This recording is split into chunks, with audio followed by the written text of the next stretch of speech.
আসসালামু আলাইকুম। আজকে আমাদের গৌরবের দিন।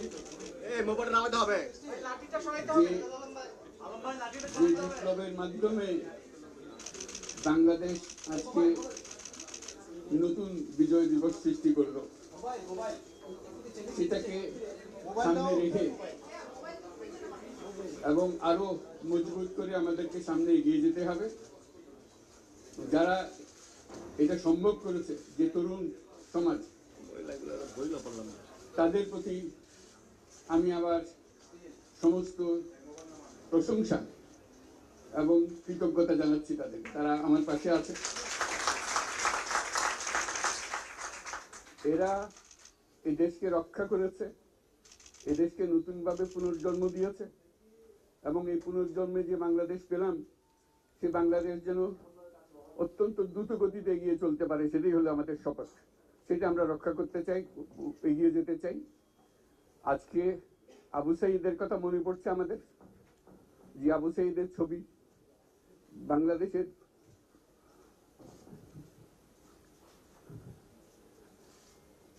প্রতিটি মানুষের মনে গেঁথে আছে। এটা কেউ ভুলতে পারবে না। কি অবিশ্বাস্য একটা সাহসী যুবক, বন্দুকের সামনে দাঁড়িয়ে আছে এবং তারপরে থেকে কোন যুবক, কোন যুবতী আর হার মানে নাই, সামনে গিয়ে আছে এবং বলছি যত গুলি মারো, মারতে পারো, আমরা আছি। তো যার কারণে এটা সারা বাংলাদেশ জুড়ে এই আন্দোলন ছড়িয়ে গেছে এবং যার কারণে বাংলাদেশ এই দ্বিতীয়বার স্বাধীনতা অর্জন করলো। এই স্বাধীনতাটা আমাদেরকে রক্ষা করতেই হবে। শুধু রক্ষা করা নয়, এই স্বাধীনতার সুফল প্রতিটি মানুষের ঘরে পৌঁছাতে হবে, তা না হলে এই স্বাধীনতার কোনো দাম নেই। এই স্বাধীনতাকে পৌঁছানো হলে আমাদের শপথ, আমাদের যে প্রতিজ্ঞা, যে আমাদেরকে এটা করতে হবে, ঘরে ঘরে পৌঁছাতে হবে। মানুষ যেন জানে যে বাংলাদেশ স্বাধীন হওয়ার অর্থ হলো তার নিজের পরিবর্তন, ব্যক্তির পরিবর্তন, সুযোগের পরিবর্তন, তার ছেলে মেয়ের ভবিষ্যতের পরিবর্তন। এটা যেন প্রত্যেকে বুঝে নেয় এবং আজকের তরুণ সমাজকে বোঝানো যে এই দেশ এটা তোমাদের হাতে, তোমরা এটাকে তোমাদের মনের মতো করে গড়ে তুলবে। তোমরা যেভাবে স্বাধীন করতে পেরেছো, তোমরা এটাকে তোমাদের মনের মতো করে গড়তেও পারবে এবং তোমাদের দেখে সারা দুনিয়া শিখবে কিভাবে একটা দেশ, একটা তরুণ সমাজ গ্রহণ করতে পারে এবং তাকে পাল্টে ফেলতে পারে। তাদেরকে আমি বারে বারে এমনি উপদেশ দিই যে পুরনোদের বাদ দাও, তাদের এই পুরনো চিন্তা দিয়ে এটার মুক্তি আমাদের হবে না। করি সারা দুনিয়ার মধ্যে এটা হবে না। এটা শুধু বাংলাদেশের কথা না, সারা দুনিয়াকে জুড়ে কথা বলছি। তোমাদের মধ্যে যে শক্তি আছে, যে ক্রিয়েটিভিটি আছে, সৃজনশীলতা আছে, সেই সৃজনশীলতাকেও কাজে লাগাতে হবে। এটা শুধু বই খাতাতে লেখার জিনিস না, এটাকে প্রকাশ করার জিনিস, স্থাপন করার জিনিস, এটা করা। এটা আমরা এই আজকে আমাদের পুরো কাজটা হলো, দায়িত্বটা হলো, তারা যেটা অর্জন করে নিয়ে এসছে, এখন তাদেরকে দিয়ে এটাকে করিয়ে দেওয়া, আমাদের সমস্ত কাঠামোগুলো পরিষ্কার করে দেওয়া। সরকার বলে একটা জিনিস আছে, কিন্তু মানুষের কোনো আস্থা নেই। মানুষ মনে করে সরকার একটা দমন পীড়নের একটা যন্ত্র, যেখানে পায়, যেখানে সুযোগ পায় তার একটা কষ্ট দেওয়া, তার থেকে নিংড়ে দেওয়া, যে সকল স্তরে। এটা হলো তার থেকে কেমন ভাবে সামাল দিতে হবে তাকে, এটা ভয়ের একটা জিনিস, তাকে সামাল দিয়ে চলা। এটা হলো সরকার। এটা সরকার হতে পারে না। সরকারকে দেখে মানুষের বুক ফুলে উঠবে যে আমাকে সাহায্য করবে, আমাকে রক্ষা করবে, আমার সরকার আমার জন্য দাঁড়াবে। সরকার তার জন্য দাঁড়ায় না কোনো সময়। যে সরকার হবে, সেই সরকার মানুষকে রক্ষা করবে, মানুষের আস্থাভাজন হবে। এটা কেউ জোর করে তাকে বলার জন্য ভালো আছে, এটা না। সে নিজে নিজে বিশ্বাস করবে, সরকারি লোক দেখলে বলবে আমার লোক, আমাকে রক্ষা করার লোক। সেই আস্থাটা আমাদেরকে ফিরিয়ে আনতে হবে মানুষের মনে। তাহলে মানুষও যোগ দেবে এটাতে। মানুষ এখন পিছিয়ে থাকে যে কিসের মধ্যে আমাদেরকে ঢুকিয়ে দিচ্ছে। আমরা যদি জানতে পারি যে এইটা আমরা সবাই মিলে আমরা অগ্রসর হতে পারি। একটা বড়, সারা বাংলাদেশ একটা বড় পরিবার। এই পরিবার আমরা একসঙ্গে চলতে চাই এবং আমাদের মধ্যে দ্বিধা দ্বন্দ্ব যা কিছু আছে সরিয়ে ফেলতে চাই।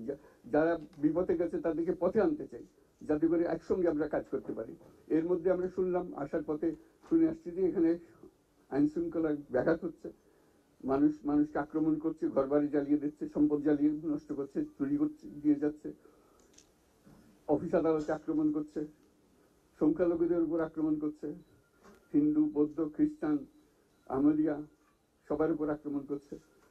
এগুলো হলো ষড়যন্ত্রের অংশ। এগুলো আমাদের বিষয় না। আমাদের কাজ হলো এটাকে রক্ষা করা, সবাইকে রক্ষা করা। এটাকে প্রতিটি মানুষ আমাদের ভাই, আমাদের বোন, তাদেরকে রক্ষা করা এবং আমাদের একটা শৃঙ্খলা ফিরিয়ে আসা।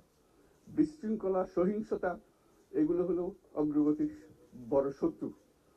আমাদের যে যাত্রা শুরু হলো সেই যাত্রার শত্রু। কাজে এই শত্রুকে যাতে রোধ করা যায়, তাদেরকে বুঝিয়ে শুনিয়ে হোক, তাদেরকে আইন শৃঙ্খলার হাতে দিয়ে হোক, এটা বোঝাতে হবে। তাকে মেরে পেটে এটা ঠিক না। আইন শৃঙ্খলা নিজের হাতে ঠিক না। তাকে আমাদের আইন শৃঙ্খলা বাহিনী এমন হতে হবে, তাদের হাতে সুপর্দ করলে আমরা নিশ্চিন্ত থাকবে তার একটা বিহিত হবে। এমনগুলো আমরা হাতে দিয়ে দিলাম, 2টা টাকা নিয়ে আবার ছেড়ে দিল, এটা যেন আবার না হয়। তা আমাদের সেই আস্থাটা আমাদেরকে আনতে হবে। কাজে আইন শৃঙ্খলাটা এখন আমাদের প্রথম কাজ।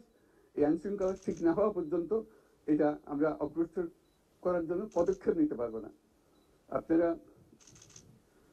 আমার উপরে আস্থা রেখে আমাকে জানিয়েছেন, ছাত্ররা আমাকে আহ্বান দিয়েছে, সেটাতে আমি সাড়া দিয়েছি।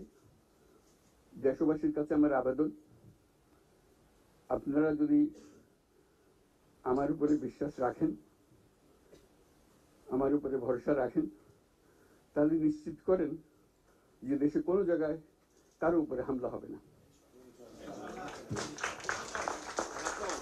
এটা আমাদের প্রথম দায়িত্ব। এটা যদি আমি করতে না পারি, এটা আমার কথা যদি না শোনেন আপনারা, তাহলে আমার প্রয়োজন এখানে নাই। আমাকে বিদায় দেন, আমি আমার কাজে থাকি, সেখানে আমি ব্যস্ত থাকি। যদি আমাকে প্রয়োজন মনে করেন, তাহলে আমাকে প্রয়োজন মনে করলে আপনাদেরকে দেখাতে হবে যে আমার কথা আপনারা শোনেন। আমার কথা না শুনলে আমার কোনো প্রয়োজন নাই। আমার প্রথম কথা হলো, আপনারা বিশৃঙ্খলা থেকে দেশকে রক্ষা করেন, আপনারা সহিংসতা থেকে দেশকে রক্ষা করেন, যাতে আমরা যা আমাদের ছাত্ররা আমাদেরকে পথ দেখায়, সেই পথে আমরা এগিয়ে যেতে পারি। এটা একটা খুব সুন্দর দেশ হতে পারে বাংলাদেশ। এটা খুব সুন্দর দেশের সম্ভাবনাময় দেশ। কাজে এই সম্ভাবনাগুলোকে আমরা নষ্ট করে দিয়েছি। এখন আবার সেই বীজতলা আবার তৈরি করতে হবে, আবার আমাদেরকে জেগে উঠতে হবে। তারাই এই বীজতলা তৈরি করবে, তাদের হাত দিয়েই হবে, এবং তাদের দিকে আমরা তাকাবো এবং আমরা তাদের নির্দেশ মতে আমরা অগ্রসর হব। এখানে সরকারি কর্মকর্তা কর্মচারী যারা আছেন, সেনাবাহিনী, বিমান বাহিনী, নৌবাহিনী প্রধানরা যারা আছেন, তাদের প্রতি অনুরোধ, আমরা একটা পরিবার, এইটার মধ্যে যেন আমাদের গোলযোগ না হয়, আমরা একযোগে একসাথে চলতে পারি এবং আমরা তড়িৎ গতিতে একটা সুন্দর বাংলাদেশ গড়ার পথে এগিয়ে যেতে পারি। সেটাই আমার কামনা। আপনাদের সবার কাছে আবেদন, আমাদেরকে সেই সুযোগ দেন, আমরা সেই পথে আমরা যেন অগ্রসর হয়ে নিজে প্রশান্তি পাই। পৃথিবীর সবাই আগ্রহ করে তাকিয়ে আছে আমাদের দিকে। এখানে যখন ছাত্ররা রাস্তায় নেমেছে, পৃথিবীর সব জায়গা থেকে অভিনন্দন এসছে, যে তারা অবাক হয়ে গেছে। আমাদের তো গা শিউরে উঠেছে, প্রতিদিন যা হয়েছে অবিশ্বাস্য কাণ্ড। তাদেরও এটা স্পর্শ করেছে, তাদের তরুণরাও জেগে উঠছে আমাদের ছেলে মেয়েদের এই অভিজ্ঞতা থেকে, তাদের এই সংবাদ থেকে তারাও চোখ জেগে উঠেছে আমরা কি করতে পারি। কাজে আমাদের কাজ হবে এগুলো সম্পূর্ণ করা। আমরা আজকের থেকে শুরু করলাম, সেটা আশা করি আমরা দ্রুত গতিতে এগিয়ে যেতে পারবো। সবাইকে ধন্যবাদ। আজকে কোশ্চেন আমি নিলাম না।